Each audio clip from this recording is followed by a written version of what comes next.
Every whisper in the grand hall of Oakhaven felt like a knife. They didn't see a war hero, they saw a broken thing. Duke Sebastian Blackwood, once the most feared man in the King's Dragoons, was now just a source of entertainment for the elite, a lion trapped in a cage of pity and scorn.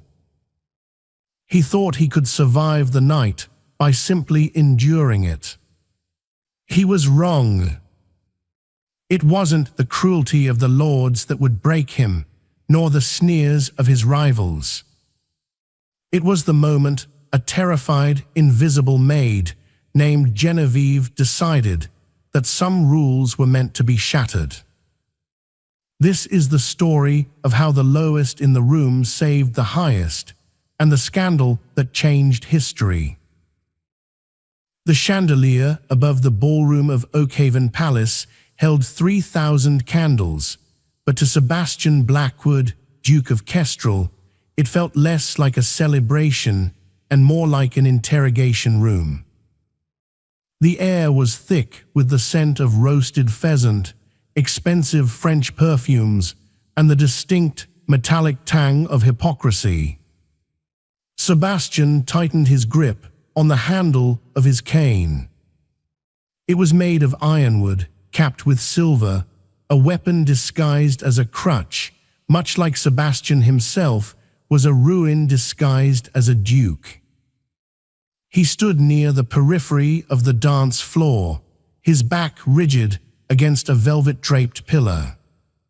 His left leg, the one shattered by a cannonball fragment at the siege of Vark's Ridge 3 years ago, throbbed in time with the string quartet's violins.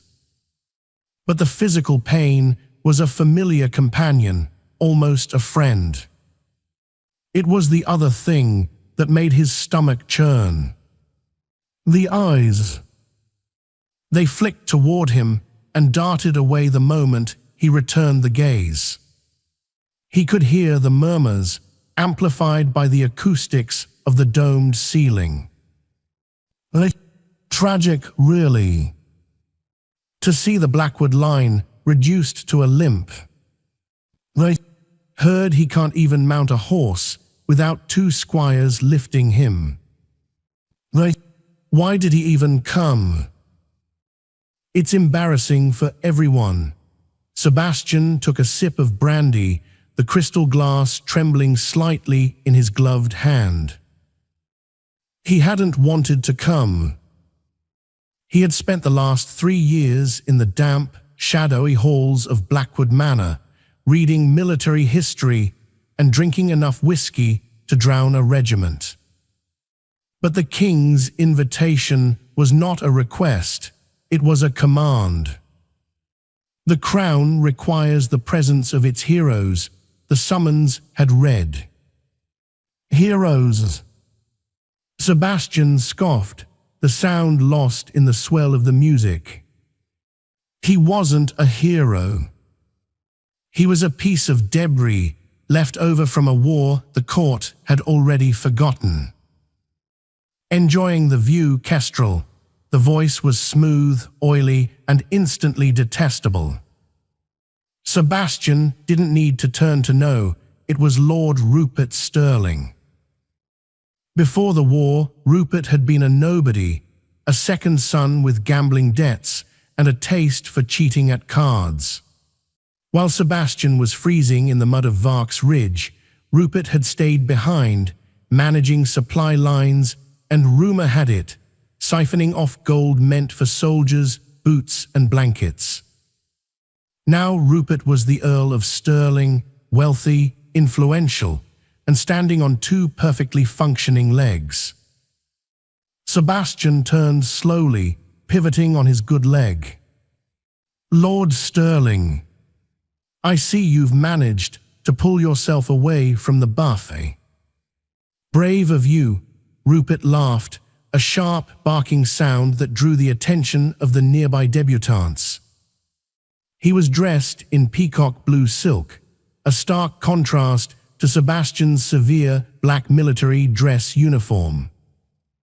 Always the wit, Sebastian. Always the wit, Rupert said, stepping closer, invading Sebastian's personal space. I was just telling Lady Montgomery how brave you are to show your face here. I mean, really. A ball. For a cripple, the word hung in the air between them. A few nearby ladies gasped behind their fans, but they didn't look away. They leaned in. This was the drama they craved. Sebastian's jaw tightened. I am here to pay respects to His Majesty.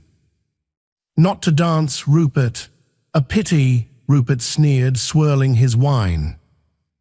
I remember when you were the finest dancer in the capital. No. You look like a broken chair someone forgot to throw out. Rupert's eyes dropped to Sebastian's leg. With a casual, almost accidental motion, Rupert extended his polished boot and tapped the tip of Sebastian's cane. It wasn't a hard kick. It was a nudge. But Sebastian's balance was precarious at best. The ironwood tip skidded on the polished wax of the floor. Sebastian's knee buckled. He flailed, his hand grasping for the pillar, but he missed. He went down hard, his heavy frame hitting the floor with a sickening thud. The brandy glass shattered, spraying amber liquid and crystal shards across the pristine parquet. The music didn't stop, but the conversation did. A circle of silence expanded outward from where the Duke of Kestrel lay sprawled on the ground, his bad leg twisted at an awkward angle, his dignity shattered among the glass. Rupert stood over him, feigning shock. Oh dear, my clumsy feet. Are you all right, Kestrel? Someone call a footman to sweep him up. Laughter. It started as a titter from the back, then a chuckle from Rupert's sycophants, and soon a ripple of amused condescension moved through the crowd. They weren't laughing at a joke, they were laughing at the fall of a titan. Sebastian stared at the ceiling, the golden angels painted there mocking him. His legs screamed in agony, but he couldn't move. The shame was a physical weight, pressing him into the floorboards. He tried to push himself up, but his arms slipped in the spilled brandy. Stay down, a voice in his head whispered. Just stay down and let the earth swallow you. Genevieve Miller knew the 3 golden rules of the royal staff by heart. The head housekeeper, Mrs. Gable, had beaten them into her during training. 1. Be silent.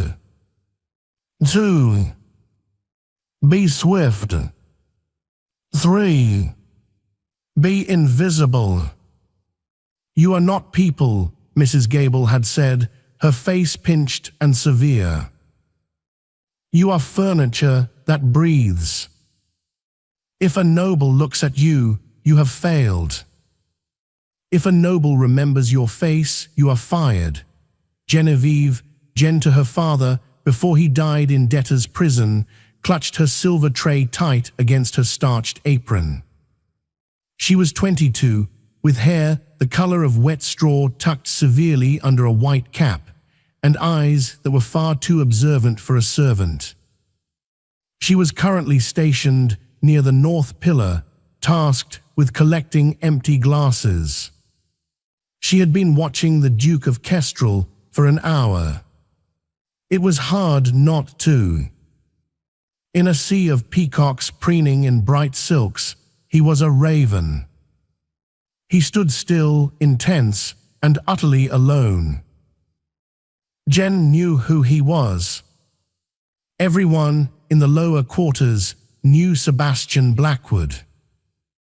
Her father, a former history tutor who had lost everything to a bad investment, used to read the war dispatches to her. Blackwood held the line, her father would say, coughing into his handkerchief. 3 days without food, outnumbered 5-1. That man has iron in his blood. Jen, seeing him now, leaning heavily on that cane, Jen didn't see a broken chair. She saw a man holding up the weight of the sky. She saw Lord Sterling approach. She saw the sneer. She saw the subtle, deliberate kick. When the Duke fell, Jen felt the impact in her own chest. She froze. The tray in her hands trembled. Rule number 3, be invisible. She watched as the crowd laughed. She watched the women who had swooned over his portrait during the war now giggle behind their fans. She saw the Duke try to rise and slip in the alcohol. His face was pale, his eyes wide with a mixture of pain and a humiliation so profound it made Jen's stomach turn. He looked like a man drowning in plain sight. Someone call a footman to sweep him up, Sterling laughed. But no footman moved. They were all terrified of Sterling. The other nobles just watched, a gallery of vultures waiting for the carcass to stop twitching. Jen looked at the head housekeeper, who was standing by the service entrance, shaking her head slightly. "Do not move," that look said. "It is not your place." Jen looked back at the Duke. He had stopped trying to get up. He was just lying there, staring at the ceiling, his hand clenched into a fist so tight the knuckles were white. He had given up. The hero of Vark's Ridge had been defeated by a polished floor and a cruel laugh. Something hot and fierce flared in Jen's chest. It was the same anger she had felt when the debt collectors took her father's books. The same anger she felt every time she had to scrub the mud off a lord's boots while he didn't even acknowledge she existed. To hell with the rules, she thought. Genevieve Miller stepped out of the shadows. She moved quickly, not with the subservient shuffle of a maid, but with a purposeful stride. She cut through the circle of laughing nobles. The crowd parted, confused by this sudden intrusion of a grey uniform into their colourful world. She reached the centre of the circle. She didn't look at Lord Sterling. She didn't look at the ladies. She dropped to her knees beside the Duke. The laughter sputtered and died, replaced by a shocked silence. A maid was on the dance floor. This was unprecedented. "Your Grace," she said, her voice clear and steady, cutting through the murmurs. Sebastian blinked, his eyes focusing on her. He saw a plain face, a smudge of flour on her chin, and eyes the color of storm clouds. "What are you doing?" he rasped. "Get away. You'll be ruined. I am already ruined, Your Grace," she whispered, low enough that only he could hear. "I have nothing to lose." "But you do." She didn't try to lift him. She was too small and he was too heavy. Instead, she pulled a heavy linen napkin from her apron waistband, a breach of protocol as it was for serving, not cleaning floors, and firmly wiped the brandy from the floor beside his hand. Then she did something that made the entire ballroom gasp. She took his gloved hand in hers. It was warm, calloused, and trembling. Grip my shoulder, she commanded softly. It wasn't a request. Sebastian stared at her. For 3 years, people had looked at him with pity or disgust. This girl looked at him with expectation. She didn't look at his leg. She looked at him. Girl, Sterling barked, stepping forward. Get away from him. You are dirtying the Duke's uniform. Genevieve whipped her head around. For the first time, she broke the cardinal rule. She looked a noble directly in the eye. She looked straight at Lord Sterling.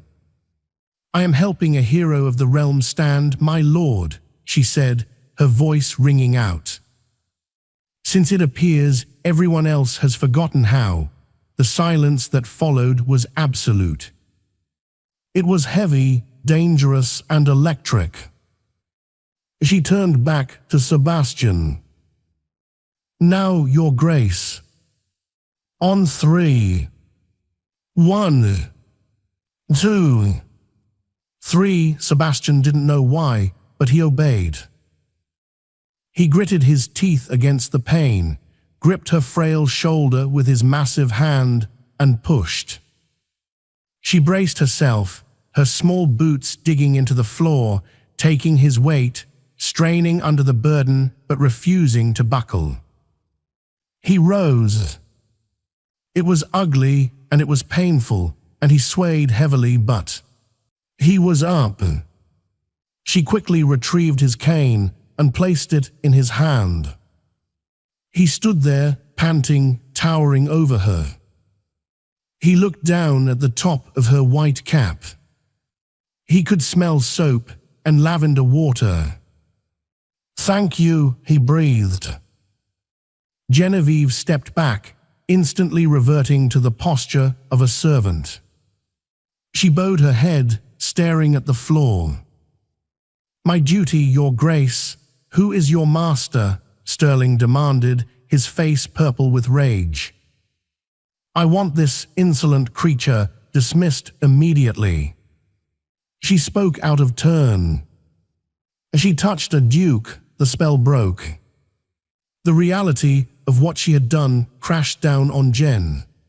She had publicly shamed an earl and touched a duke. She would be lucky if she was only fired. Prison or the stocks was a real possibility. Sebastian straightened his jacket. The humiliation was still there, burning in his gut, but it was being replaced by something else.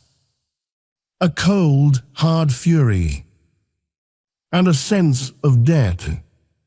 He looked at Sterling.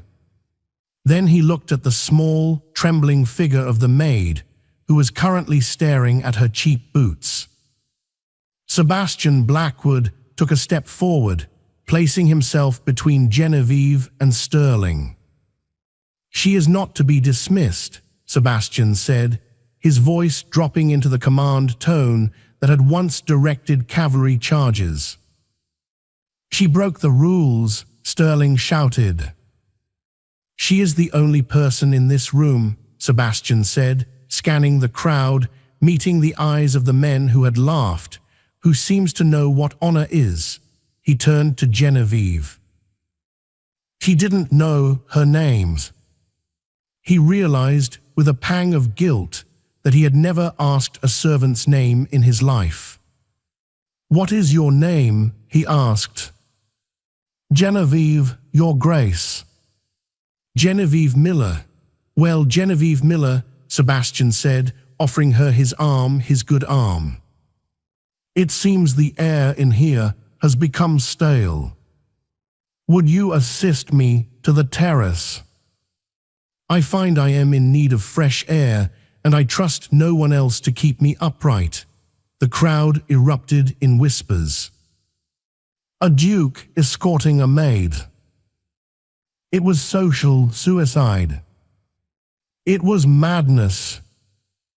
Genevieve looked up at him, her eyes wide with terror. Your Grace. I cannot. I am on duty. Your duty is to the crown, Sebastian said loudly. And I am the Duke of Kestrel.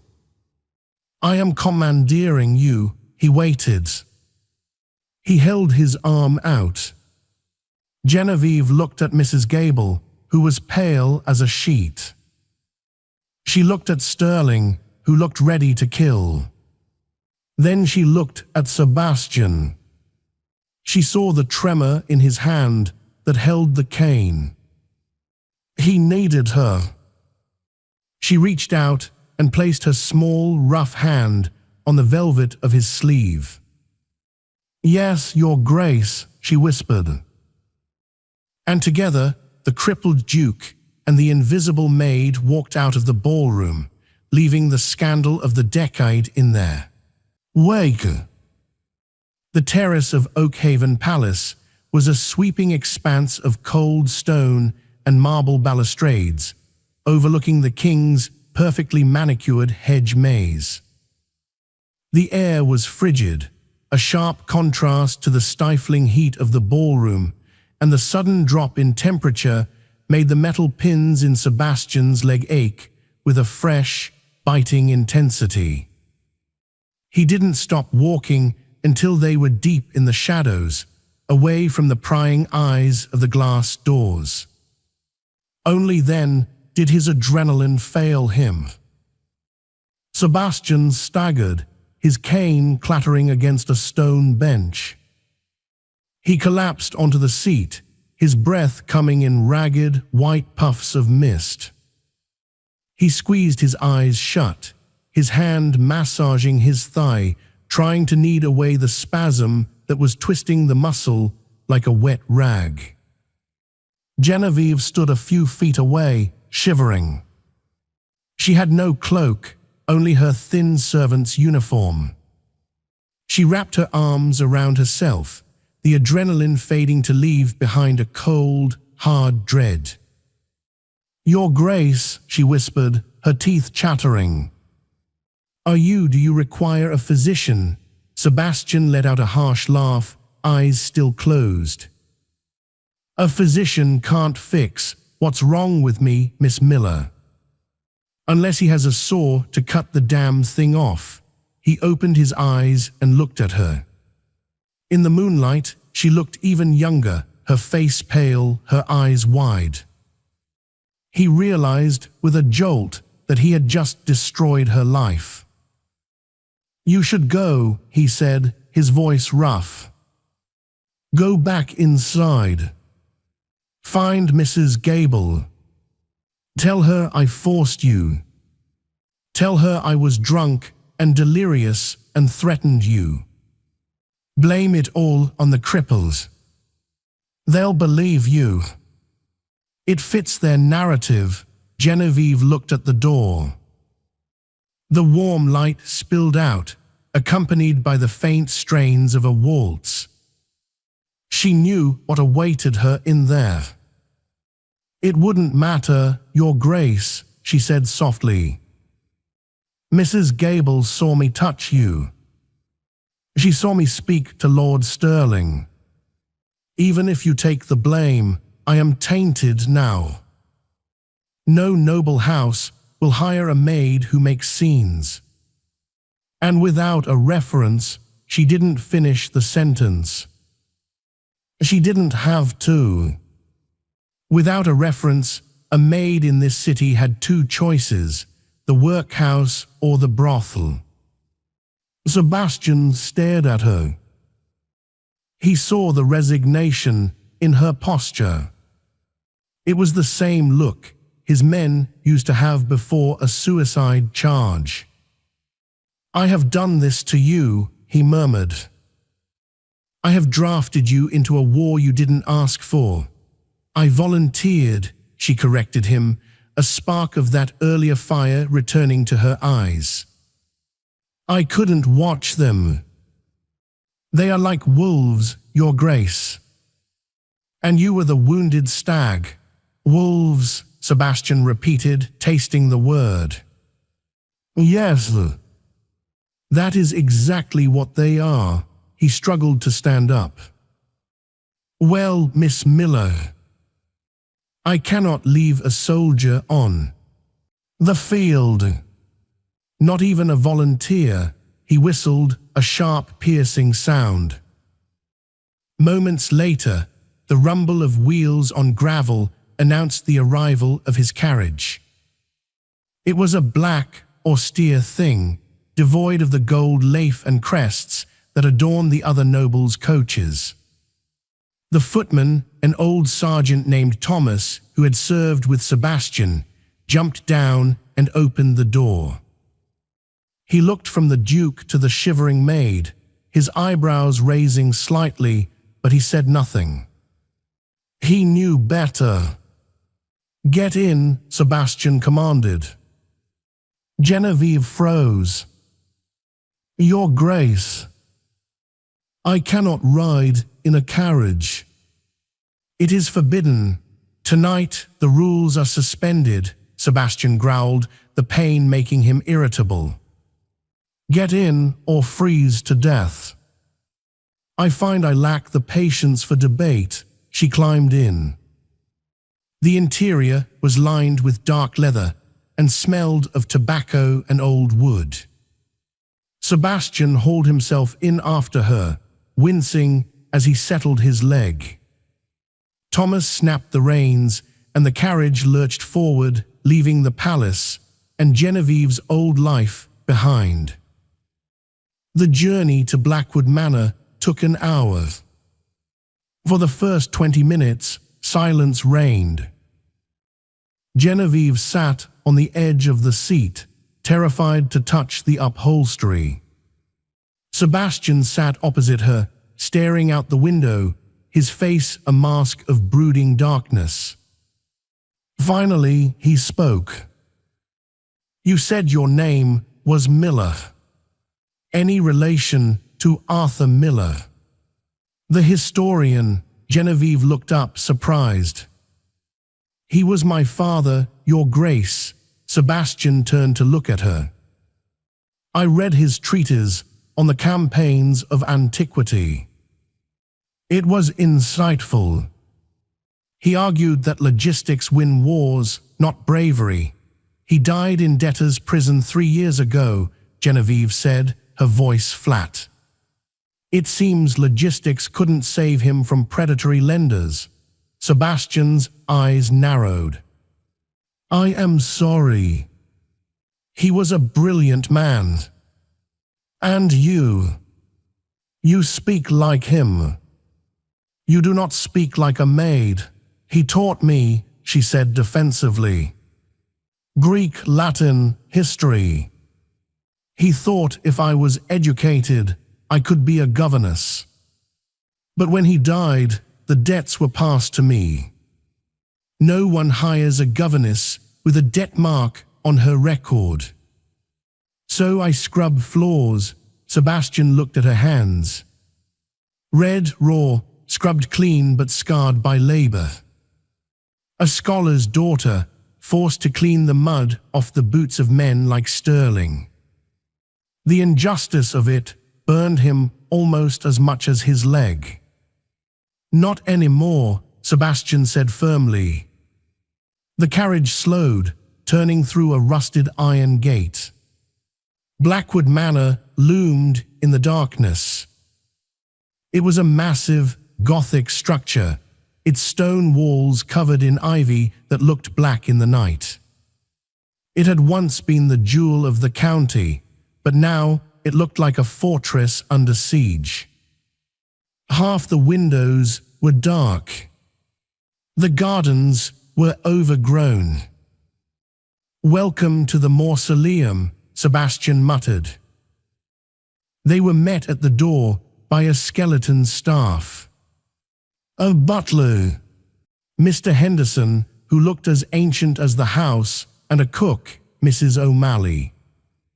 Henderson, Sebastian barked as he limped into the foyer, which was dusty and dimly lit by a single chandelier. Prepare the blue room, Henderson blinked. The blue room, Your Grace. That is a guest suite. For whom? Sebastian pointed his cane at Genevieve, who was trying to make herself invisible against the wainscoting. For Miss Miller. She is my new archivist. Archivist? Henderson asked, and Genevieve echoed him in a whisper. Yes. My library is a disaster. I need someone who reads Latin to catalogue the war records. Miss Miller is qualified. She will receive a salary of £50 a year, room and board. £50. It was a fortune. It was more than she would make in 10 years as a maid. Your Grace, Genevieve stepped forward, panic rising. I cannot accept this. It is charity. Sebastian turned on her, his eyes blazing. It is not charity. Do you think I brought you here to be a decorative vase? Look at this place, he gestured around the gloomy hall. I am surrounded by ghosts and dust. I need a mind, Miss Miller. Not a servant. You showed courage tonight. Now show me you have sense. Accept the post or walk back to the city. It was a challenge. He was offering her a lifeline, but he was demanding her dignity in return. He was treating her as an equal, offering a transaction, not a handout. Genevieve looked at the old, tired man, no, the young, tired man in front of her. She saw the desperation he tried to hide with anger. I accept, she said clearly. But I will not just catalogue books, Your Grace. If I am to be your archivist, I will organize this entire house. It is a disgrace. A commander should not live in a ruin. Sebastian stared at her. A corner of his mouth twitched. It was almost a smile. Very well, he said. Henderson, show the archivist to her quarters. And bring me a bottle of the scotch. The strong stuff, 2 weeks past. The scandal of the royal ball had not died down. If anything, it had metastasized. The gossip columns were vicious. They called Sebastian the Mad Duke and Genevieve the Scullery Siren. Cartoons depicted Sebastian as a senile bear being led by a crafty fox. But inside the walls of Blackwood Manor, the world was changing. Genevieve had attacked the library with the ferocity of a chaotic whirlwind. It was a massive, 2-story room smelling of cedar and decay, filled with floor-to-ceiling shelves. Books were piled in haphazard towers, maps were nailed to the walls with knives, crates of military dispatches sat unopened, covered in dust. It was the room of a man trying to solve a puzzle he couldn't understand. Genevieve spent her days in a cloud of dust, sneezing and cataloguing. She wore a simple grey dress that Mrs. O'Malley had found for her, no longer a uniform, but modest. Sebastian mostly stayed in his study or the stables, avoiding her. He was often in pain, his temper short. But every evening, he would limp into the library, sit in his leather wingback chair by the fire, and watch her work.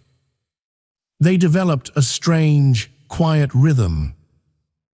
You're limping worse today, Genevieve said one rainy Tuesday, not looking up from a stack of ledgers she was organizing on the floor. The rain, Sebastian grunted, not looking up from his book. It gets into the bone. It's not the rain, she said. It's the way you sit.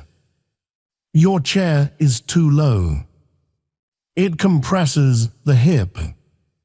I told Henderson to bring the cushions from the parlor. I don't need cushions. I'm not an invalid. You are a stubborn mule, Your Grace. But even mules need to rest their hocks. Sebastian huffed, but when Henderson brought the cushions later, he used them.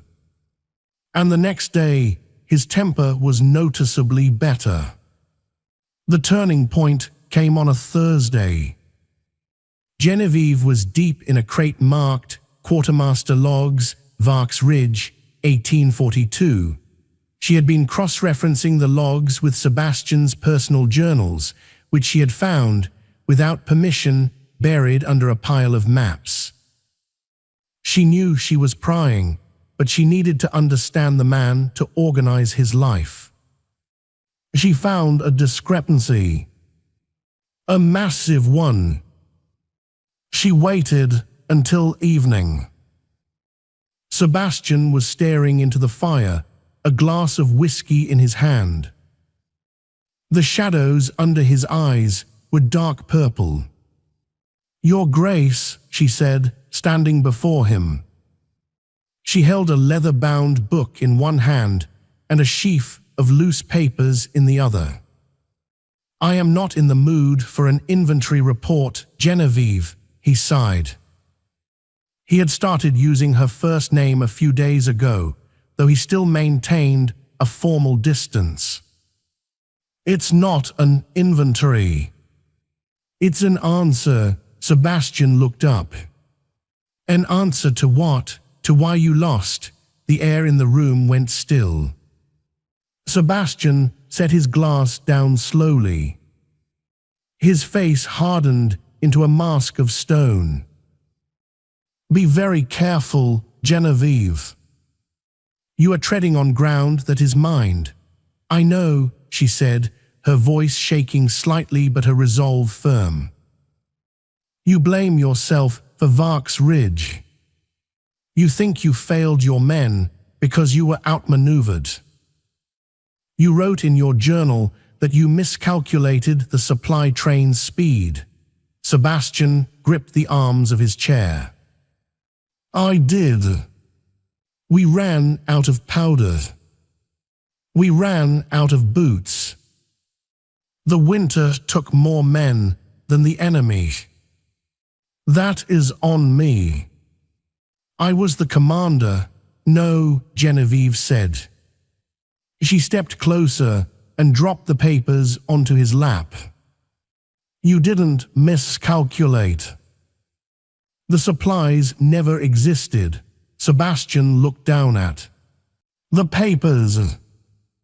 They were shipping manifests from the Royal Army Supply Depot. I found these in the bottom of the crate. Look at the dates. She pointed a slender finger at a line of ink. These manifests claim that 5,000 crates of winter coats and 3 tons of gunpowder were shipped on October 14th, destined for your regiment. Yes, Sebastian said bitterly. They never arrived. The convoy was ambushed. Everyone knows that. Look at the counter-signature, Genevieve urged. Look who signed for the receipt of goods at the depot before they were supposedly shipped. Sebastian squinted at the scrawl. He knew the signature. He had seen it on treaties and bills for years. R. Sterling. Sterling was the quartermaster general for the northern sector, Sebastian whispered. He signed off on the shipment. Now look at this. Genevieve opened the second book, a private ledger she had found tucked inside the manifest folder. It was a personal tally, likely belonging to a corrupt clerk who kept insurance against his bosses. This is the warehouse inventory for the same week. October 14th. The warehouse was empty. The coats were never there. The gunpowder was never there. Sebastian's breath hitched. What are you saying? I'm saying the convoy wasn't ambushed, Genevieve said, her voice rising with indignation. There was no convoy. Sterling sold the supplies. He sold them on the black market, probably to the Austrians, and sent you empty wagons. He claimed they were lost to enemy action to cover the theft. He didn't just let your men die, Sebastian. He sold their lives for gold. Sebastian stared at the papers. The room spun. For 3 years, he had carried the weight of 4,000 dead men. He had woken up screaming, seeing their frozen faces, blaming his own incompetence. He had let Sterling mock him, thinking he deserved it because he had failed. But he hadn't failed. He had been betrayed. A roar built up in his chest, a sound of pure, animalistic rage. He grabbed the whiskey glass and hurled it into the fireplace. The alcohol flared, a blue fireball exploding up the chimney. Starling, he roared. He tried to stand, but his leg gave way. He fell back into the chair, gasping, his hands shaking violently. Genevieve was there instantly. She didn't flinch at his rage. She knelt beside the chair and put her hands over his clenched fists. "Breathe," she commanded. "Breathe, Sebastian." "He killed them," Sebastian choked out, tears of fury leaking from his eyes. "He stood there at the ball, he tapped my cane, he laughed at me, and he bought his title with the blood of my men." "Yes," Genevieve said, her eyes fierce. "He did. And now we have the proof." Sebastian looked at her. He saw the fire in her. She wasn't just an archivist. She was a strategist. She was the partner he had never had. "Why?" he asked.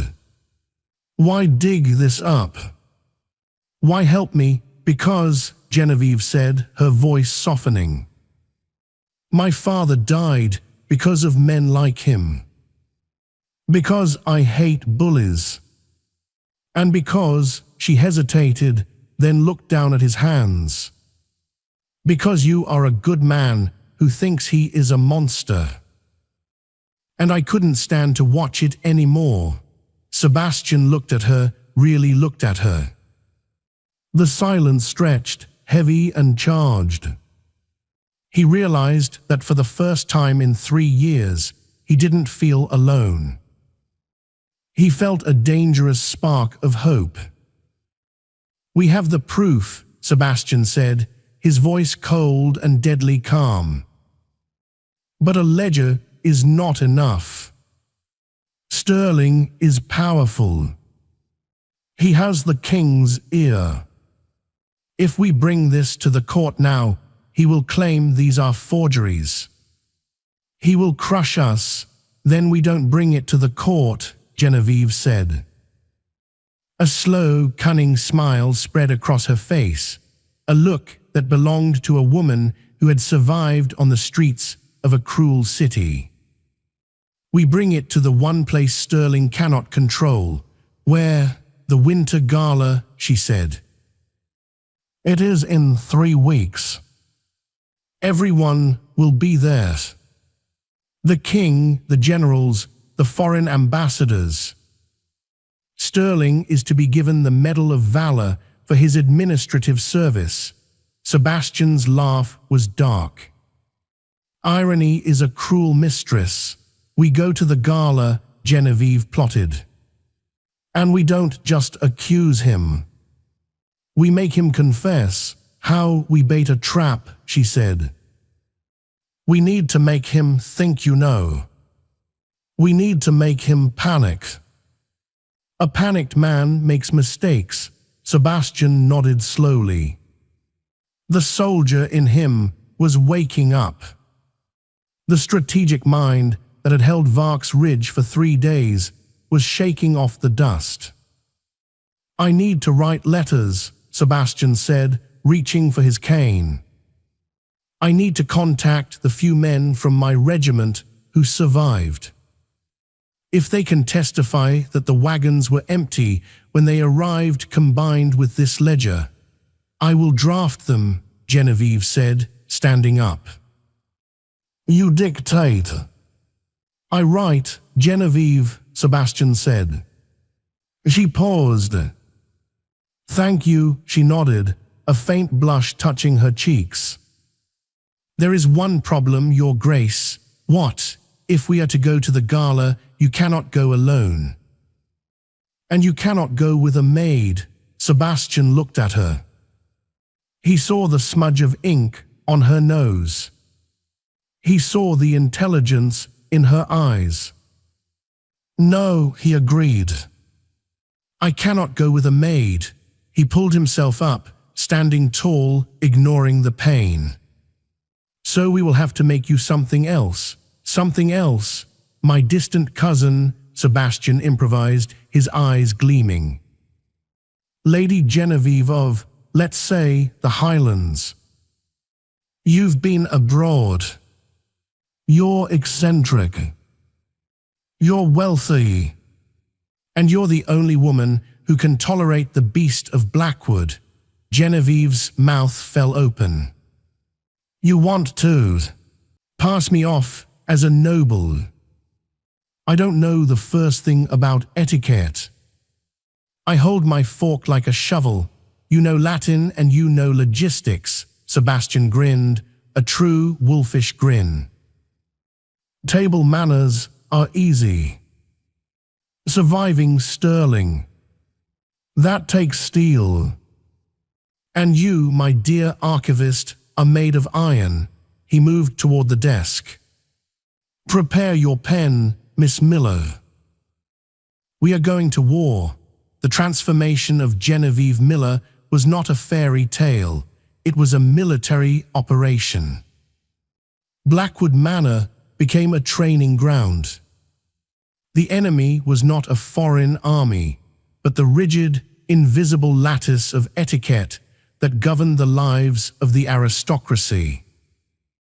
Sebastian approached the task with the same grim determination he had applied to the defense of Vark's Ridge.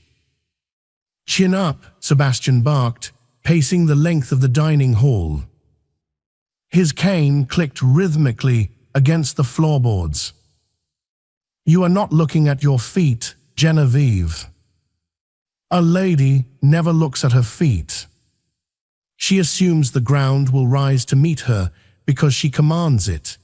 Genevieve groaned, balancing a heavy, leather-bound volume of the history of the peerage on her head. "I am not commanding anything, Your Grace. I am trying not to break my neck. And this corset is a torture device invented by the devil himself." "The corset is armor," Sebastian countered, stopping to adjust the angle of her chin with the tip of his cane, gentle yet firm. "Just as my breastplate was. It holds you in when your courage tries to spill out." Again.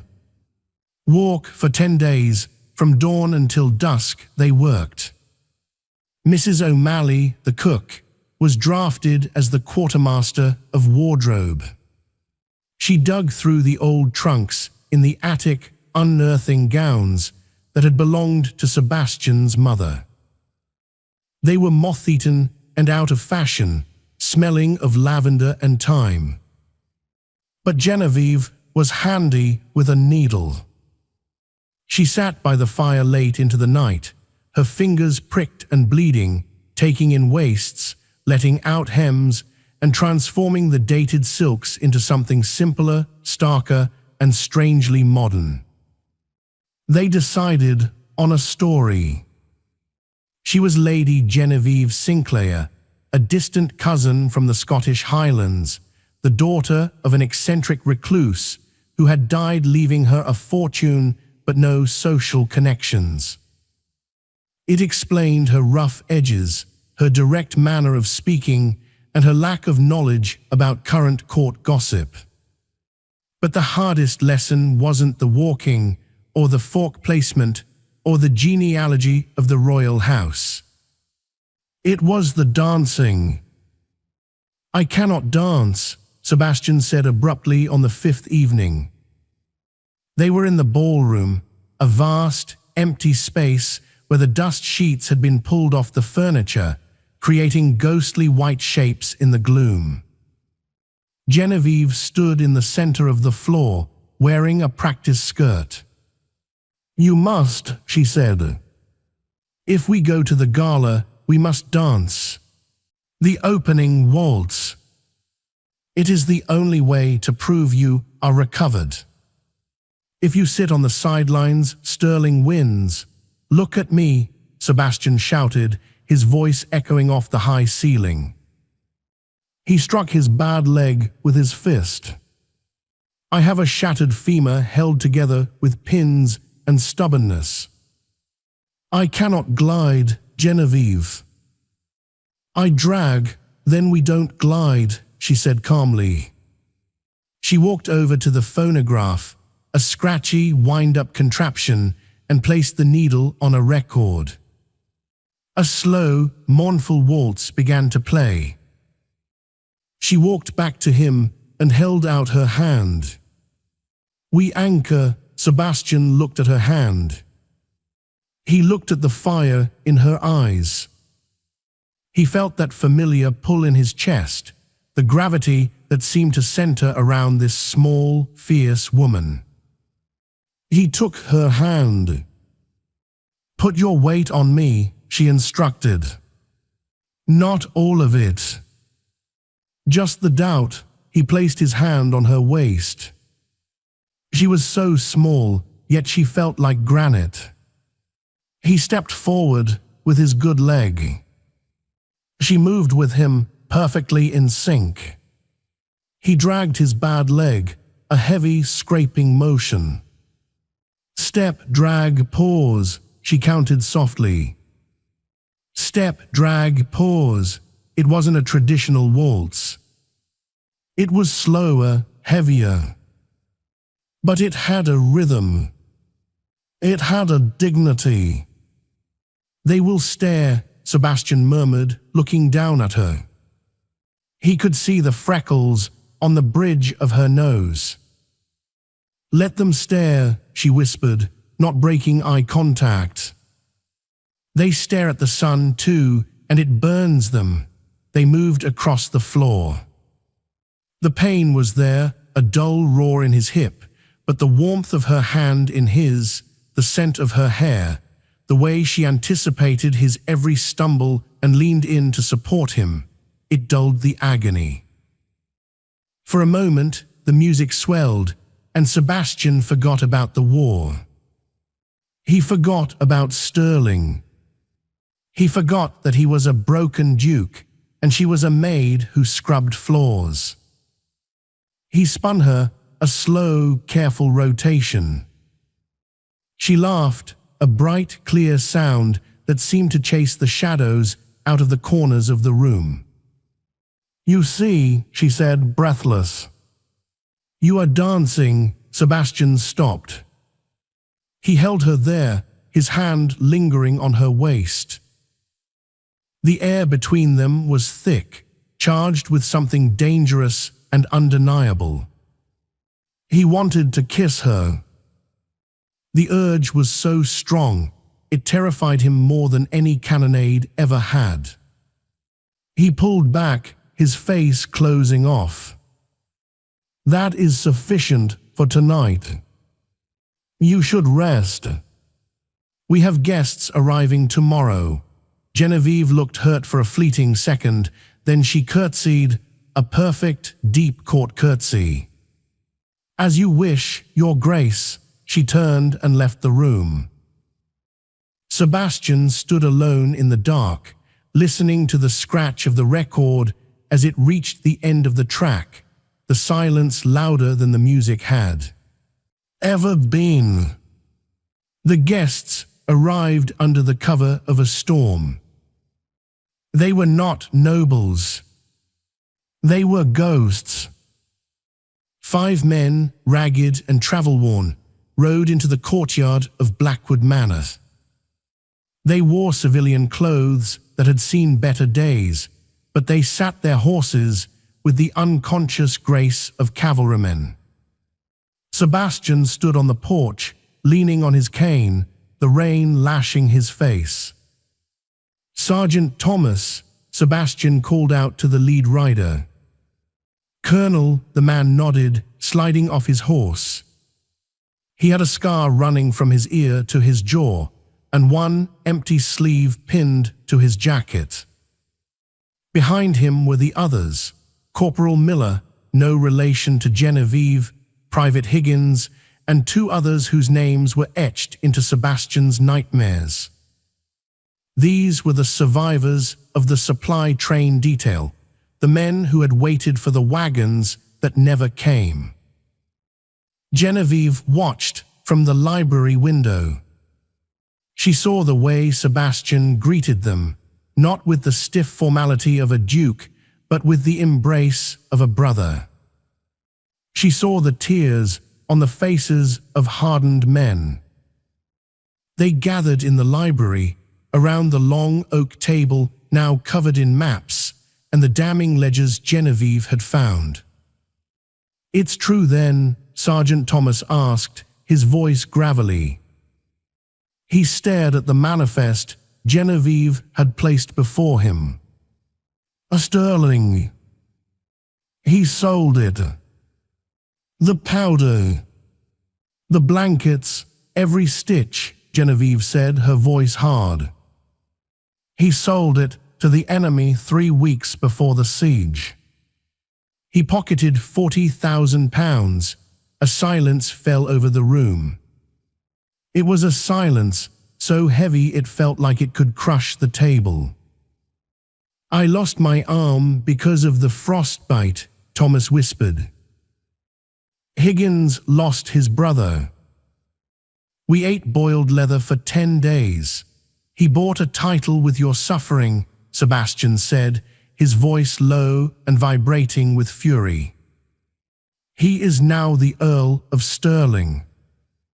And on Saturday, the king intends to give him the Medal of Valor. Over my dead body," Corporal Miller spat, slamming his fist on the table. "No," Sebastian said. "Not over your dead body. Over his living career." Genevieve stepped forward. She was dressed in one of her new gowns, a deep midnight blue velvet. She looked every inch the noblewoman she was pretending to be. "We have the ledger," she said, addressing the soldiers. "But a book can be dismissed as a forgery. A duke can be dismissed as a jealous rival. But you..." 5 men of the regiment stepping forward with the same story, corroborated by the paperwork. "We'll testify," Thomas said. "I'd march into hell to testify." "You won't have to march to hell," Genevieve said. "Just to the Royal Opera House." The plan was simple and therefore incredibly dangerous. They would not approach the king privately. Stirling had too many spies in the palace. He would intercept them, or worse, have the evidence disappear before it reached the throne. They had to do it publicly, irrevocably. "We need to rattle him first," Sebastian said. "A man like Stirling is arrogant. He thinks he is untouchable. If we make him nervous, he will be sloppy." "I have already taken the liberty," Genevieve said calmly. Sebastian raised an eyebrow. "What have you done?" "I sent a letter." "Not to Stirling. To his wife." Sebastian choked on his brandy. "To Lady Stirling." "Why?" "Because Lady Stirling is the biggest gossip in the capital. Genevieve smiled, and it was a terrifying expression. I wrote an anonymous note. It merely said, "The ghosts of Vark's Ridge are coming to the gala. They are cold and they want their coats." Sebastian stared at her. "Cruel, effective," she countered. "She will tell him. He will panic. He will wonder who knows. He will check his own records.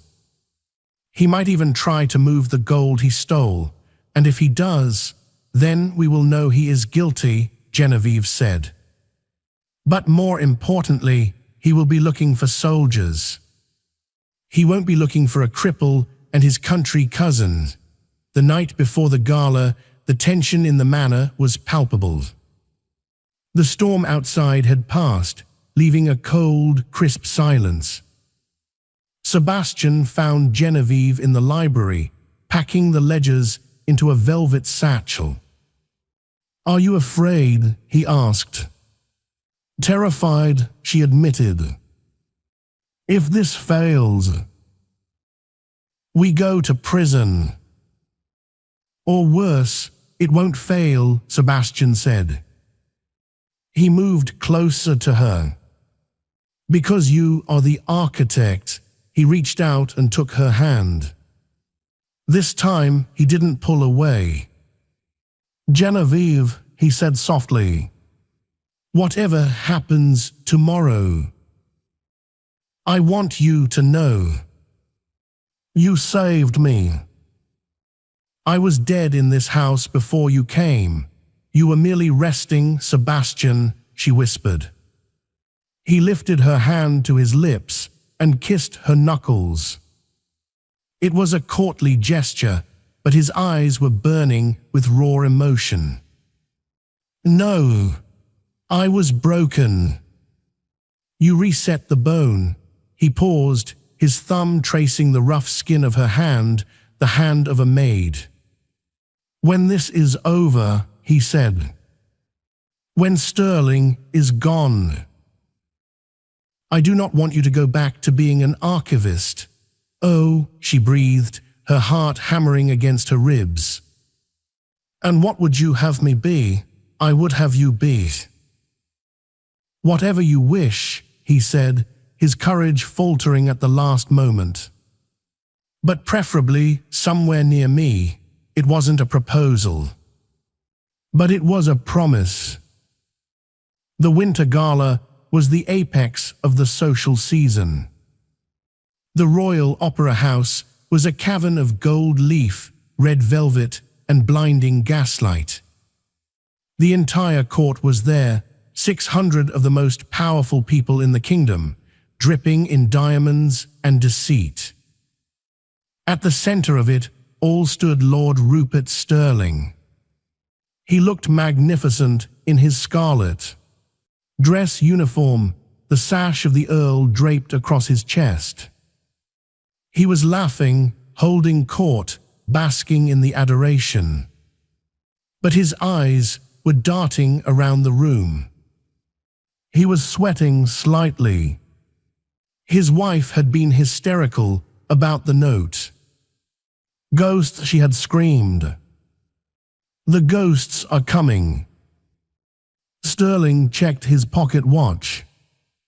The medal ceremony was in 10 minutes. Then he would be untouchable. "Announcing," the royal herald bellowed, his voice echoing through the hall. "His Grace, the Duke of Kestrel, and Lady Genevieve Sinclair." The room went quiet. At the top of the grand staircase, Sebastian appeared. He was not wearing the dusty, ill-fitting uniform from the last ball. He was wearing a new dress uniform, tailored to perfection, black with silver braiding. His medals were polished to a mirror shine. But it was the woman on his arm who stole the breath from the room. Genevieve wore a gown of midnight blue velvet, high-necked and long-sleeved, stark and simple, compared to the frilly confections of the other ladies. Her hair was swept up in a severe, elegant chignon. She wore no jewelry, save for a single silver pin in her hair. She looked regal. She looked dangerous. "Who is she?" the whispers started. "Lady Sinclair." "I've never heard of her. Look at him." "He's walking." Sebastian was walking. It was slow, and he leaned heavily on his cane, but his head was high. Genevieve moved with him, her hand light on his arm, her body shielding his weak side, her pace perfectly matching his drag step rhythm. They descended the stairs. It was a slow, agonizing procession, but they owned every second of it. Sterling watched them come. His eyes narrowed. He recognized the cane. He recognized the limp. But he didn't recognize the woman. "Kestrel," Sterling called out as they reached the floor. "You returned. And you brought company, Lady Genevieve," Sebastian said, his voice carrying. "My cousin." "And my conscience," Sterling laughed, but it sounded brittle. "Well, you are just in time to see me honored, Sebastian. Try not to fall down this time." "I intend to stand, Rupert," Sebastian said. "I intend to stand very tall." The trumpets sounded. The crowd parted. The king, an elderly, stern man, ascended the dais at the far end of the room. "Lord Sterling," the king announced. "Step forward." Sterling walked to the dais, puffing out his chest. He knelt. The king took the gold medal from a velvet pillow. "For service to the crown," the king began. "For ensuring the safety and supply of our troops." "Objection!" The word cracked through the air like a whip. The entire room froze. The king stopped, the medal hovering inches from Sterling's chest. Sebastian Blackwood had stepped into the center of the aisle. He had released Genevieve's arm. He stood alone, supported only by his cane. "You object, Duke of Kestrel?" the king asked, his voice icy. "This is a treasonous interruption." "I object, Your Majesty," Sebastian said, his voice ringing with the command of a battlefield general. "Because you are about to pin a medal on a thief and a murderer." Gasps filled the room. Sterling jumped up, his face red. "He's mad. The injury has rotted his brain." "Seize him, I have proof," Sebastian roared. He reached into his jacket. The royal guards stepped forward, spears lowered. "Not a weapon," Sebastian said calmly. He pulled out the black ledger. "A ledger." "From the quartermaster's private safe." "Forgeries," Sterling screamed. "Lies, and I have witnesses," Sebastian continued. He turned back to the entrance. "Enter." The doors banged open. Sergeant Thomas, Corporal Miller, and the three others marched in. They were dressed in their old, faded uniforms. They looked out of place, dirty and grim. They marched down the center of the ballroom, the crowd parting in horror and fascination. They stopped behind Sebastian. "Sergeant Thomas," Sebastian said. "Report." Thomas snapped a salute to the king. "Sergeant Thomas, 4th Dragoons, Your Majesty." "Vark's Ridge survivor, what do you have to say?" the king asked, looking from the soldier to the pale Sterling. The wagons were empty, sire, Thomas said, his voice shaking with emotion. We waited 3 weeks. No coats. No powder. We froze. Lord Sterling signed the manifest saying they were sent. But they never left the depot. He lies, Sterling shrieked. Who are these beggars? They are actors hired by Kestrel. Actors, Genevieve spoke up. She stepped away from the pillar she had been standing near. She walked into the center of the room. She didn't look like a cousin from the Highlands anymore. She looked like an avenging angel. My Lord Sterling, she said, her voice clear and bell-like. Do you not recognize the man standing behind the sergeant? That is Private Higgins. You personally denied his widow's pension last year, claiming his brother died of cowardice rather than exposure. Sterling stared at her. He blinked. He looked at her face, really looked at her. Are you? He whispered. You're the maid. The girl who dropped the glass. I am the archivist, Genevieve corrected him. And I have cross-referenced your signature on the black market sales receipts with the Austrian trade logs. She pulled a second sheaf of papers from her sleeve, a theatrical flourish she had practiced. Here is the bill of sale, Your Majesty, she said, kneeling and holding the papers up to the king. Signed by Lord Sterling. Date of sale, October 14th. The same day the supplies vanished, the king motioned to his advisor, who took the papers. The advisor scanned them, his eyes widening. He whispered in the king's ear. The king's face turned purple. He looked at Sterling. Is this your signature, Lord Sterling? Sterling looked for an exit. There was none. The guards had blocked the doors. The ghosts were staring him down. The cripple he had mocked was standing like a statue of judgment. And the maid, the invisible nothing maid, had just dismantled his life. It was war, Sterling stammered. Mistakes were made. Funds were reallocated. Arrest him, the king said quietly. 2 guards grabbed Sterling by the arms. He kicked and screamed as they dragged him away, his protests echoing until the doors slammed shut. The silence that followed was absolute. The king looked down at Sebastian. Duke of Kestrel. It seems the crown owes you an apology. And a debt. I require no debt paid, sire, Sebastian said, bowing his head. Only that the men behind me are fed and pensioned. It shall be done, the king said. Then he looked at Genevieve.